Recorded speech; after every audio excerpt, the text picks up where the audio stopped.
রান্না করতেছি butter chicken. তোমরা সাথে থাকো। প্রথমেতে আদা রসুন বেটে নিতেছি, তারপরে লাগবে চিকেন বনলেস, টমেটো, পেঁয়াজ কুচি, আর লাগবে কাজু বাদাম। এখন মাংসটারে আদা রসুন বেটে আর ঝাল মরিচটা, শুকনো মরিচ ঝালটা, এটা দিয়ে লবণ দিয়ে এটা মেখে নিলাম। তারপরে এখন পেঁয়াজ আর রসুন ভেজে নিতে আসি, আর কাজু বাদাম আর টমেটোটা এটা একসাথে ভেজে সুন্দর করে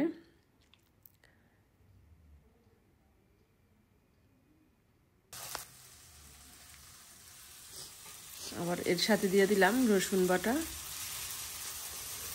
এখন জল দিয়ে দিলাম, জলটা দিয়ে সুন্দর এটা সিদ্ধ আর ভাজা করে নিলাম, কষিয়ে নিলাম। আর এখন দিয়ে দিলাম এলাচি দারচিনি বাটা, 1 চামচ চিনি, একটু লবণ পরিমাণ মতো।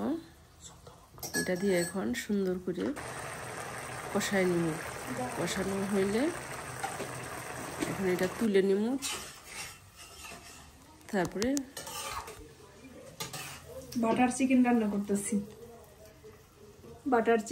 করতেছি। এখন রাত্র বাজে 10টা।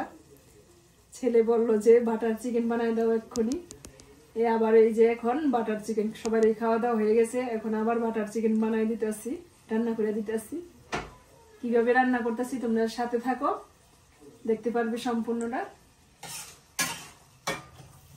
জিনিসটা দেখো সুন্দর ঘন ঘন হয়েছে।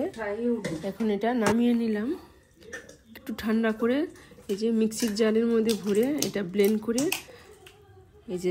করে তারপরে ছেঁকে নিতেছি, যে ওই যে এটা যে না থাকে, ছেঁকে নিয়ে এই যে এখন সুন্দর দেখো যে এরকম একটু জল দিয়ে ছেঁকে নিছি।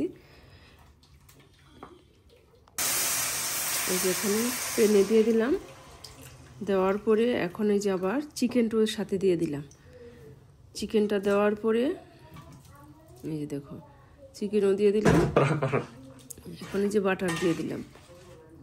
এখন নাড়াচাড়া দিয়ে এই যে জাল দিয়ে নেব কিছুক্ষণ। আর এই যে পরোটা ভেজে নিতেছি, বাটার দিয়ে পরোটা ভাজা। আর এই চিকেন আমার রান্নাটা হয়ে গেছে। এই যে দেখো এখন পরিবেশন করি। অনেক সুন্দর হয়েছে আর খেতেও কিন্তু অসাধারণ টেস্টি হয়েছে। তোমরা এভাবে বানিয়ে খেয়ে দেখতে পারো, খুবই মজা। ধন্যবাদ সবাইকে।